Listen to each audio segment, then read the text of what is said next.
हमारे देश के पूर्व प्रधानमंत्री मनमोहन सिंह का 92 साल की उम्र में निधन हो गया। इनकी डेथ हो गई है। और देखिए, इनका कोई भी कार्यकाल रहा हो, चाहे आरबीआई के गवर्नर के रूप में, देश के वित्त मंत्री के रूप में, देश के प्रधानमंत्री के रूप में, ऐतिहासिक रहा है। और इनके कार्यों की चर्चा दुनिया भर में हुई। और अभी भी आप देखिए, इनके साहस की चर्चा विदेशी मीडिया में काफी खूब चल रही है, खूब छपाई हो रही है वहाँ। इन्हें आप लोग अपनी स्क्रीन पर भी देख रहे होंगे, डॉक्टर मनमोहन सिंह को।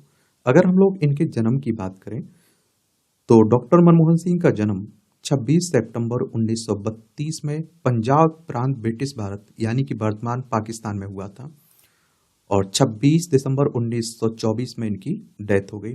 भारतीय राष्ट्रीय कांग्रेस से जुड़े हुए थे। कांग्रेस की बात करें तो 1885 में इसकी स्थापना हुई थी। ए.ओ. ह्यूम इसके संस्थापक थे और पहले अध्यक्ष डब्ल्यू.सी. बनर्जी, व्योमेश चंद्र बनर्जी थे। इनकी पत्नी का नाम गुरु सरन कौर और इनके 3 बच्चे, जिसमें उपेंद्र सिंह, दमन सिंह शामिल हैं। पंजाब विश्वविद्यालय से इन्होंने शिक्षा ली हुई थी। सेंट जॉन्स कॉलेज कैम्ब्रिज से शिक्षा ली हुई थी। ऑक्सफोर्ड यूनिवर्सिटी से भी इन्होंने शिक्षा ली हुई थी। और आपको बता दूं कि ये हमारे देश के 15वें आरबीआई के गवर्नर रहे हैं।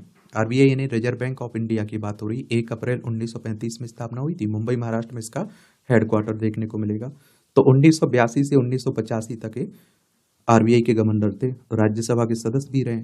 22वें केंद्रीय वित्त मंत्री भी रहे 1991 से 1996 तक।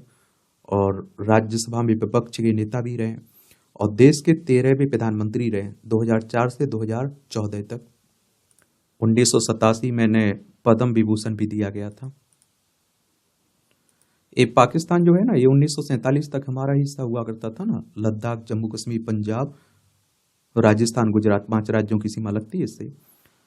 तो 1991 में भारत की अर्थव्यवस्था जब मुद्रा संकट से जूझ रही थी, तब वित्त मंत्री के रूप में मनमोहन सिंह ने सरकार नियंत्रित अर्थव्यवस्था को लाइसेंस राज से मुक्त करना शुरू किया था।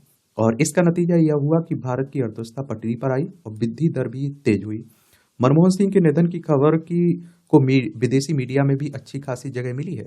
खासकर पश्चिम की मीडिया में मनमोहन सिंह के योगदान और उनकी विशेषज्ञता पर काफी जो कुछ कहा जा रहा है।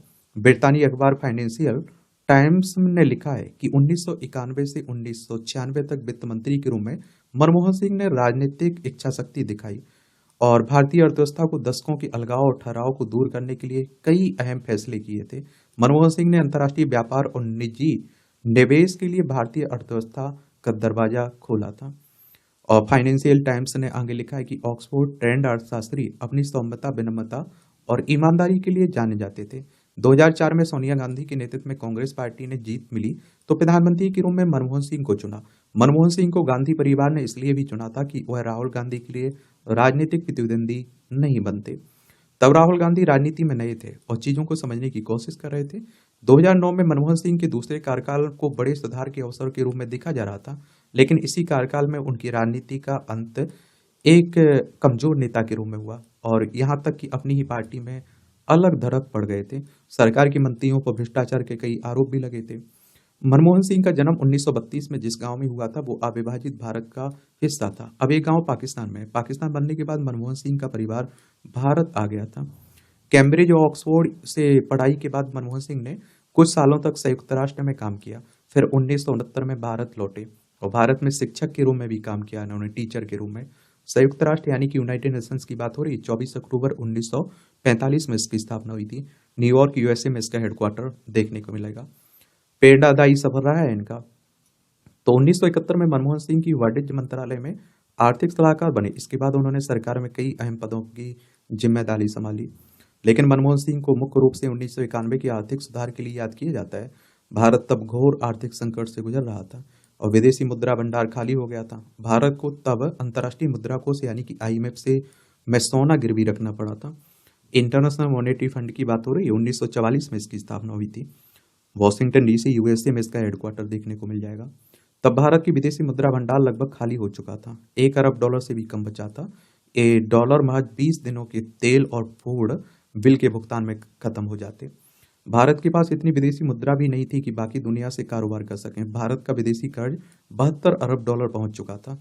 ब्राजील और मेक्सिको के बाद भारत तब दुनिया का तीसरा सबसे बड़ा कर्जदार देश था। देश की अर्थव्यवस्था और सरकार से लोगों का भरोसा खत्म होने लगा था। महंगाई, राजस्व घाटा, खाता घाटा दोहरे अंक में पहुंच गए थे। 1990 में भारत की आर्थिक संकट में सामने की कुछ वजह अंतर्राष्ट्रीय भी थी। 1990 में गल्फ वॉर, खाड़ी युद्ध शुरू हुआ। इसका सीधा असर भारत पर पड़ा। वैश्विक स्तर पर तेल की कीमतें बढ़ गईं और इसकी चपेट में भारत भी आ गया।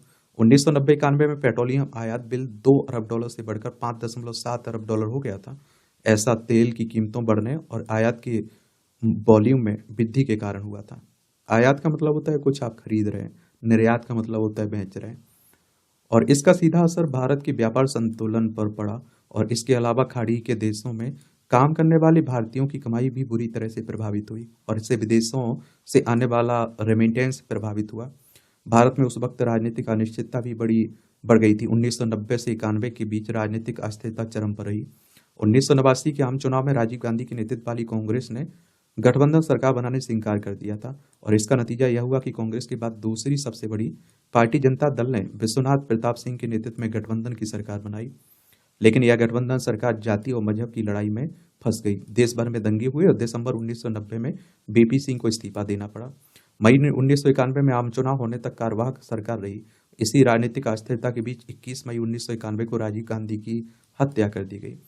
मनमोहन सिंह के फैसले। ऐसी स्थिति में भारत की अर्थव्यवस्था को घुटने टेक चुकी थी। एनआरआई अपना पैसा निकालने लगे थे। निर्यातकों को लगने लगा था कि भारत उनका उधार नहीं चुका पाएगा। महंगाई 7वें आसमान पर थी। तेल की कीमतें बढ़ाई गई, आयात रोका गया, सरकारी खर्चों में कटौती की गई, रुपये में 20% तक अवमूल्यन किया गया, बैंकों ने ब्याज दरों में बढ़ोतरी की। आईएमएफ ने भारत को $1.27 अरब का कर्ज दिया, लेकिन इससे हालात नहीं सुधरे। वित्तीय वर्ष 1991 के अंत तक चंद्रशेखर की सरकार 20 टन सोना गिरवी रखने पर मजबूर हुई और जब पीवी नरसिम्हा राव 21 जून 1991 में प्रधानमंत्री बने तो ऐसा लग रहा था कि भारत विदेशी कर्ज तय तारीख पर नहीं चुका पाएगा, डिफॉल्टर घोषित हो जाएगा। लेकिन पीवी नरसिम्हा राव ने वित्त मंत्री मनमोहन सिंह के जरिए कई सुधारों को अंजाम दिया और भारतीय अर्थव्यवस्था में संरचनागत बदलाव की बदौलत चीजें नियंत्रित हो पाई। और आप देखिए, फाइनेंशियल टाइम्स ने लिखा है कि मनमोहन सिंह ने इस मौके की तरह लिया और भारत की लाइसेंस राज को खत्म करना शुरू किया। इसके साथ ही भारत की नियंत्रित अर्थव्यवस्था का एक युग खत्म हुआ और इसे खत्म करने में तब मनमोहन सिंह को भारत के तत्कालीन प्रधानमंत्री पीवी नरसिम्हा राव का पूरा सहयोग मिला था। भारत की अर्थव्यवस्था को जो 2-3% की वृद्धि दर से बढ़ रही थी, वो करीब 9% की दर से बढ़ने लगी थी। फाइनेंशियल टाइम्स ने लिखा है कि मनमोहन सिंह का पहला कार्यकाल किसानों को कर्ज माफी, MNREGA, RTI, right to information के लिए जाना जाता है। लेकिन इसी कार्यकाल में मनमोहन सिंह ने अमेरिका से संबंधों को नया आयाम दिया। इससे पहले अमेरिका ने भारत पर परमाणु परीक्षण के कारण कई तरह के प्रतिबंध लगा रखे थे। अमेरिका ने परमाणु करार के लिए मनमोहन सिंह ने 2008 में अपनी सरकार को दांव पर लगा दिया था। इस करार को अंजाम देकर मनमोहन सिंह शीत युद्ध के दौर से दोनों देशों के बीच चले आ रहे अविश्वास को खत्म कर दिया था। मनमोहन सिंह ने अपने दूसरे कार्यकाल के आखिरी महीने में कहा था, इतिहास उनके प्रति वर्तमान मीडिया की तुलना में ज्यादा उदार होगा। मनमोहन सिंह ने अपने सपनों को पीछा करना सिखाया। अमेरिकी मीडिया आउटलेट ब्लूमबर्ग ने लिखा है कि मनमोहन सिंह की व्यक्तिगत कहानी लोगों को आत्मविश्वास से भर देती है। और 15 साल का सिख शरणार्थी लड़का जिसने परिवार को 1947 में भारत के विभाजन के बाद अपना घर छोड़ना पड़ा। बाद में ये लड़का ऑक्सफोर्ड और कैम्ब्रिज में पढ़ने जाता है और टॉप का टेक्नोक्रेट बनता है। आप देख रहे हैं, मैं इसीलिए तो कहता हूँ कि आपके पास जो है उसमें आप बेहतर क्या कर सकते हैं, उस पर फोकस करिए, मेहनत करिए। ब्लूमबर्ग ने लिखा है कि मनमोहन सिंह हमें यह आश्वस्त करने में कामयाब रहे कि समाजवादी व्यवस्था के बाद बाजार उन्मुख अर्थव्यवस्था में हम अपने सपनों का पीछा कर सकते हैं। शिक्षा, कड़ी मेहनत के जरिए हमारी जिंदगी हमारे माता पिता की जिंदगी से बेहतर हो सकती है। कामयाबी केवल विशेष अधिकार हासिल होने तक ही सीमित नहीं रह सकती है। ब्लूमबर्ग ने लिखा है कि 1990 के दशक का आर्थिक सुधार भारत में सरकारें बदलने के बावजूद जारी रहा, लेकिन प्रधानमंत्री के रूप में मनमोहन सिंह का दूसरा कार्यकाल बुरी तरह से घिरा हुआ था। एक तरफ क्रोनी कैपिटलिस्ट सरकारी बैंकों से कर्ज लेकर स्विस से बैंक के अकाउंट में ट्रांसफर कर रहे थे, तो दूसरी तरफ विपक्ष उन पर अनिर्णय की स्थिति होने भ्रष्टाचार में डूबे होने का आरोप लगा रहा था। महंगाई आसमान छू रही थी और रुपया कमजोर हो रहा था। मनमोहन सिंह ने अपनी आखिरी प्रेस कॉन्फ्रेंस में कहा था कि मुझे नहीं लगता है कि मैं कमजोर प्रधानमंत्री हूँ।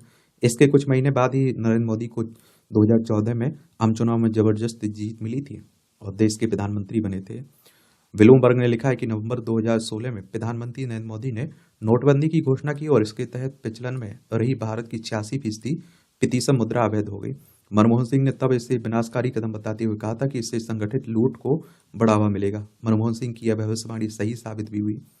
मनमोहन सिंह का निधन तब हुआ है जब भारत में योग्य लोगों की कमी दिख रही है, विकास समावेशी नहीं है और ज्यादातर उद्योगपतियों को लग रहा है कि आर्थिक शक्ति का केंद्रीकरण हो रहा है। मध्य वर्ग टैक्स से परेशान है, गरीब व्यवस्था से बाहर हो रहा है, भारत में धार्मिक बखेड़ा बढ़ रहा है और नीति निर्माता किसी तरह सत्ता हासिल करने में लगे हुए हैं। ब्लूमबर्ग ने लिखा है कि भारत दुनिया की 5वीं बड़ी अर्थव्यवस्था है और संभवतः कुछ सालों में 30वीं बड़ी अर्थव्यवस्था बन जाएगा, लेकिन मुख्य रूप से यह आंकड़ों का खेल है। भारत में विकास विषमताओं से भरा है। 1.4 अरब की आबादी में एक छोटा सा तबका धन को बेच रहा है, बाकी तो गरीब ही है ना। अभी भारत में प्रति व्यक्ति आय $2500 प्रति वर्ष है, जबकि दक्षिण कोरिया में प्रति व्यक्ति आय $35,000 है। अमेरिकी अखबार न्यूयॉर्क टाइम्स ने लिखा है कि मनमोहन सिंह सिख समुदाय से थे और पहली बार कोई सिख भारत का प्रधानमंत्री बना। सोनिया गांधी ने 2018 में कहा था कि मनमोहन सिंह प्रधानमंत्री तब बने जब भारत की धर्मनिरपेक्षता खतरे में थी। कुछ ही महीनों में मनमोहन सिंह ने साबित कर दिया कि जो शीश पर बैठा शख्स है वह विभाजनकारी नहीं है। किसी भी समूह या व्यक्ति को डरने की जरूरत नहीं है। तो इस तरह से आप देखेंगे एक कहानी है डॉक्टर मनमोहन की।